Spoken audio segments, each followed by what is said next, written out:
안녕하세요. 你好, konnichiwa. 세메스가노. magandang umaga po. 안녕하세요. 김소영입니다. 안녕하세요. kö민입니다. 네, 안녕하세요. 김현정입니다. 안녕하세요. 성미아입니다. 안녕하세요. 김희경입니다. 이번 주에는 우리가 기부라는 주제로 이야기를 나눠보려고 합니다. 튀르키예에서 정말 지진으로 인해서 피해가 막심했잖아요. 그래서 많은 분들이 또 기부를 생각을 하고 또 직접 도움을 주신 분들도 주변에 꽤 많이 있더라고요. 그래서 각국의 기부 문화나 개인적인 생각에 대해서 이야기를 나눠보려고 하는데 우리나라도 예전에는 기부라는 거를 그렇게 크게 와닿지 않았었고 광고 같은 것도 많이 안 했었죠. 근데 요즘은 TV 아마 틀어보시면 아시겠지만 그 프로그램 사이사이에 모든 그 진짜 구호 단체, 구호 기구들의 광고들을 아마 많이들 보셨을 거예요. 뭐 환경에 대한 것들, 그다음에 뭐 난민에 관한, 그리고 지금 이 튀르키예 사건에 대한 직접적인 구호에 대한 것도 그렇고 의료 활동에 대한 것들 여러 가지들의 그 구호와 관련된 그런 광고들을 아마 보실 수 있을 텐데 사실 김소영님 얘기처럼 그렇게 오래되지는 않았거든요. 보면서 좀 어떤 생각들이 드시는지 진짜 좀 궁금하기는 했어요. 근데 10년 전만 하라도 저는 너무 감동적으로 받아들였어요. 한국이라는 나라가 정말 다른 나라 같이 기부하면서 도와주면서 나눔하면서 정말 훌륭합니다라는 생각 듣고 특히 이제 자연 관련돼 있는 거 보호를 위해서 기부도 하고 여러 가지 캠페인도 하니까 정말 훌륭합니다라는 생각 들었는데 이제 갑자기 어느 순간부터 조금 생각이 달라지기 시작했거든요. 뭐냐면 정말 직접 그 기부가 그 주인한테 가나 안 나라는 그렇죠. 물음표가 생기더라고요. 맞아요. 항상 기부를 하려고 할 때 제일 고민되는 순간이 이건 것 같아요. 워낙 기부할 곳 그런 단체들이 많다 보니까 어떤 곳을 잘 선정을 해서 내가 기부를 계속 해야 되지? 여기다 하면 내가 기부한 게 많이 전달이 될까? 혹시 다른 곳으로 가면 안 되지만 혹시 다른 곳에 잘못 쓰이는 건 아닐까? 뭐 이런 걱정들. 그런 걱정 많이 했죠. 저는 사실 그러면서 오히려 이게 이제 구호하는 단체들에 하기 시작했던 것 같아요. 사실은 그 전에는 우리나라에 있는 그런 우리나라의 장애인들 아니면 우리나라의 그 어려운 아이들을 돕는 단체들에 사실 기부를 많이 했었는데 저 몇 번이나 당했어요. 알고 보면 뉴스에 나오는 실리를 위해서 이제 제대로 운영하지 않는 그래서 대표들이 구속이 되고 실제로 내가 기부했던 돈은 어디로 간 건지 알 수 없어지는 상황들을 국내 단체들을 기부하면서 그렇게 몇 번을 당하고 나니까 안 되겠다. 그러면서 그냥 오히려 진짜 세계적으로 조직이 되어 있는 규모가 좀 규모가 큰 그런 단체로 기부 대상을 저는 그래서 바꿨거든요. 저는 예전에는 그 기부라는 것 자체가 나와는 좀 거리가 먼 돈이 좀 있는 사람들이 나는 그렇게 기부할 만큼의 돈을 가지고 있는 것 같지 않아. 나는 매번 살기가 좀 빠듯해. 나는 뭐 대출도 있어. 그러니까 이렇게 빠듯한데 나한테 기부는 좀 먼 얘기? 내 이야기가 아닌 것 같은 생각이 들었었는데 어느 순간부터 이렇게 기부에 대한 공익 광고들도 많이 나오고 또 주변에서 기부하시는 분들도 많고 하다 보니까 생각이 바뀌더라고요. 그래서 이런 광고는 필요하지 않나라는 생각을 하게 됐어요. 특히 요새는 튀르키예 때문에 그런지 더 많은 광고들이 나오고 있는 것 같아서 많은 분들이 좀 광고를 보고 느끼시는 바가 있으면 기부에 동참을 해주면 참 좋겠다라는 생각이 들거든요.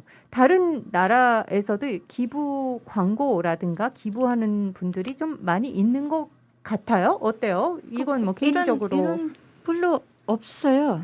광고 같은 건 좀 별로 많이 안 하고 한국보다는 좀 많이 나왔지만 네. 그렇죠. 한국에 비하면 몽골은 그렇지 광고적으로는 안 나오는데 그냥 잠깐 작은 단체들, 재단 이런 데서 이제 하는 거지 이렇게 크게는 하진 않죠. 네. 중국은 중국에서도 그래요. 기부 아. 광고 이렇게 많이 안 나고 하긴 하는데 한국에서 한국이처럼 많이 안 나고 그냥 비밀로인가? 우리나라가 좀 광고적으로는 좀 많이 하고 있나 봐요. 다른 나라에 비해서. 그렇기도 기부 하고 캠페인도 마찬가지예요. 응, 한국은 그렇게 많지 않은데 한국은 여러 가지 있잖아 캠페인들이 기부 어느 분야에서든 그렇기 때문에 놀라울 정도죠. 우리나라는 캠페인 엄청 많아요.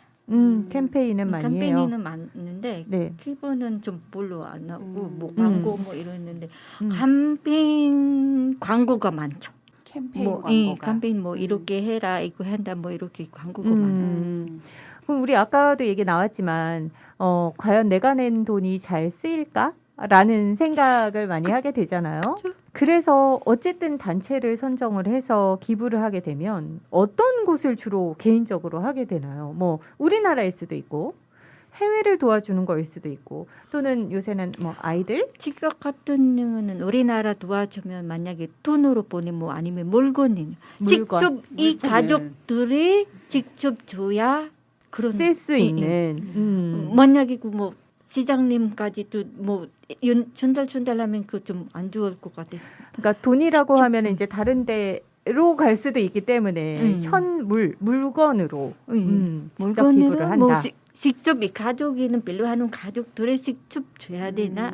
그럼 멀리서 안 찾아도 그러니까 이렇게 아예 대상이 정해져서 그 대상에게 직접 전달하는 거를 그렇죠. 선호하신다는 거죠. 이런 마음. 네네. 그것도 저도- 하나의 방법일 것 같아요. 저도 선생님 말씀하신 대로 큰 규모 있는 단체 하면 괜찮을까라고 생각하고 특히 재난을 우리가 못 하잖아요. 우리나라도 마찬가지예요. 재난 일어날 경우는 어떻게 될지 모르기 때문에 이런 경우는 직접적인 도움이 주는 거 훨씬 낫지 않을까. 근데 사실 그렇게 직접 주기가 또 쉽지 않은 경우들이 많이 있잖아요. 그래도 요즘 우리나라에서는 이렇게 동사무소라고 표현을 하지 않잖아요. 요즘은 사실. 네, 네, 네. 행정복지센터. 네네. 근데 복지센터를 찾아가서 그 복지과에 문의를 하면은 직접 이렇게 연결을 해주시는 경우들이 있더라고요. 그래서 네. 정말로 이렇게 직접 도움을 주기를 원하시는 분들은 그렇게 행정자치센터를 찾아가셔서 이러이러한 뜻을 전달을 하면 거기에 적합한 아동이 됐든 가정이 됐든 이렇게 매칭을 해주신다고 하니까 뜻이 있으신 분들은 한 번씩 가서 직접 의뢰를 해보시는 것도 방법일 수는 있을 것 같아요. 와, 이런 것도 도움이 되겠어요, 정말. 동사무소 가면 돼요. 그리고 또 기부라고 하면 우리 배우자 같은 경우도 우리나라가 일단은 국민들이 잘 살아야 다른 사람 따뜻하게 모두 다 도와줄 수 있기 때문에 차라리 훌륭한 인재에게 그 사람에게 직접적인 기부를 하고 그 사람 선장해서 나라 발전에 도움이 되고 나서 그 사람도 도와줄 거 아니에요. 그런 시스템이 있지 않을까. 왜냐하면 네네. 어려운 아이들이 많잖아요. 그렇죠. 그렇기 때문에 도와주지 않을까. 제일 먼저 국민부터 챙기고 그 다음에 다른 나라로 가지 않을까라고. 그러니까 그래서 또 장학재단 같은 곳에 그렇게 학자금으로 기부를 하시는 분들도 많이 계시죠. 네. 근데 꼭 기부는 꼭 뭐 돈 기부라는 거 아닐 수도 있잖아요. 맞아요, 뭐 맞아요. 흰노 이런 거 책 이런 것도 필요한 사람들한테 엄청 큰 도움이 네네. 될 수도 있잖아요. 진짜 집에서 진짜 책도 많은데 이제 음. 동네 뭐 도서관도 있는데 가끔 맞아요. 갖다 주고 예 그랬었어요. 그리고 요즘 재능 기부하시는 분들도 예, 많으시잖아요. 재능 맞아요. 그러니까 맞아요. 여러 가지 형태의 기부가 존재하죠. 네. 우리가 너무 멀게만 느끼지 말고 정말 미아님 얘기하신 대로 책을 기부해 준다든가 필요한 사람들에게 이런 것도 정말 이런 것들은 그냥 사실 집 정리 한번 하면 얼마든지 할 수 있는 일이라서 누구나 그렇죠. 조금 더 이렇게 편안하게 접근해야 하는 또 한 분야가 아닌가 싶어요. 진짜 얘기하신 것처럼 뭔가 막 큰 금액이 아니어도 네. 그리고 막 대단한 물건이 아니어도 네. 그리고 대단한 재능이 아니어도 우리가 진짜 이 사회를 위해서 사회 구성원들을 위해서 조금씩 기여할 수 있는 부분들이 있다면 그것들을 감당하는 것도 기부의 한 방법이 아닐까 하는 생각하거든요. 그것도 실질적으로 더 꼭 필요한 사람들 이제 서로 이제 바꿔주고 하는 맞아요. 거라서 음. 실질적으로 진짜 큰 도움 될 수도 있는 거잖아요. 그리고 인터넷 하다 보면은 그 초록창 우리가 흔히 검색하는 그 사이트에 가서 로그인을 한 다음에 뭔가 이제 질문을 하든가 하면은 옆에 콩이라는 게 있어요. 기쁜 콩 있죠. 네, 네. 그래서 그걸 딱 누르면 콩이 하나씩 콩 하나당 100원씩이 적립이 되고 그거를 기부할 수 원하는 있는. 단체가 쭉 있어가지고 뭐 100원도 당장 기부할 수 있고요. 모아서 한꺼번에 5,000원을 기부할 수도 있고 글을 쓰시는 분들은 글 쓸 때마다 하나씩 또 지급이 되거든요. 그래서 그렇게 이거는 그냥 내가 이용하는 건데 거기에서 모았다가 기부까지 할 수 있는 거라면 더 좋은 일이 되지 않을까 싶기도 해요. 그렇죠. 근데 기부를 하다 보면 나는 어디에 기부하는 게 좋더라 이런 거 있을 것 같아요. 뭐 아이들한테 하는 게 좋다든가 어르신들한테 하는 게 좋다든가 아니면은 뭐 해외에 전쟁이라든가 이런 지진이라든가 이런 쪽에 기부하는 게 마음이 더 좋다라는 게 좀 있을 것 같아요. 맞아요. 어디에 기부를 하는 걸 좋아하시는 편인가요? 저는 당장 급하고 어린 아이들, 어린아이들. 네, 음. 아픈 아이들을 제일 주로 생각해요. 희경님은 어때요?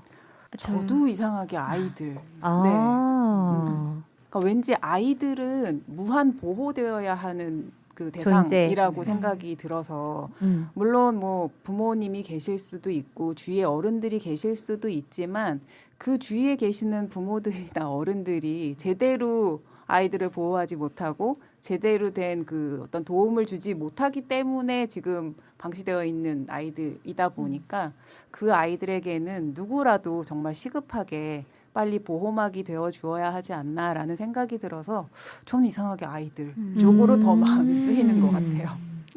아이들도 도와주고 싶지만 그 나이가 많은 사람들, 어르신들. 어르신들도 아. 그 사람들 모습 보면 제 부모님이도 생각도 나거든요. 맞아요. 그래서 어린 아이들랑 어르신들랑 다 도와주고 싶은 마음. 같은 기부인데 이렇게 대상을 어디를 더 먼저 고려하게 되냐가 조금 다르네요. 맞아요. 저 같은 경우는 어르신이나 아이들보다 지진이라든가 아니면은 전쟁으로 인한 상황 정말 내가 도와주지 않으면 안 될 것 같고 뭐 누구나 그렇긴 하지만 원해서가 아니라 다른 사람들에 의해서 또는 자연에 의해서 어쩔 수 없이 입은 피해로 힘들어하는 분들을 먼저 저는 도와주고 싶은 마음이 들더라고요. 누구를 먼저 고려하느냐의 이 대상이 다른 것도 사람들의 관점이 또 다른가 싶기도 하고 또 재미있는 부분이기도 하네요. 기부를 하면 감사 카드 이런 것도 오고 달력 이런 것도 1년에 한 번씩 오는데 저는 그 돈이 그렇게 아까워요. 왜냐하면 달력이 집에 너무 많고 감사카드 이런 거 안 받아도 되는데 이거 하나 보내려고 얼마를 썼을까? 얼마나 많은 사람들한테 이걸 보냈을까라는 걸 생각하면 그 돈을 모아서 더 좋은 데 쓰지라는 생각이 들 때도 있거든요. 어떻게 보면 또 이제 관리하는 입장에서 그렇게 하실 수도 있지만 저는 개인적으로 그게 그렇게 아깝더라고요. 근데 그게 보면 모든 단체에서 다 그렇게 달력이나 감사카드를 하지 않아요. 아, 그래요? 네. 오. 이렇게 하는 곳이 있고 그렇지 않은 곳이 있어서 그거는 진짜 얘기하신 대로 관리자라고 해야 되나 아니면 대표자라고 해야 되나 하는 분과 또 그 단체만의 성향. 어떤 규율이 있겠죠. 아, 네. 네. 그런 거에 의해서 정해지는 것 같더라고요. 차이가 있더라고요. 그래서. 그런 게 있는 거라면 저는 이제 달력을 안 보내는 업체를 어떻게 찾아봐서 그 달력이 너무 아까워서 갑자기 그런 생각이 드네요. 자, 우리 튀르키예 사건을 두고서 각국의 기부 문화에 대한 이야기 나눠봤습니다. 여기서 인사할게요. 감사합니다.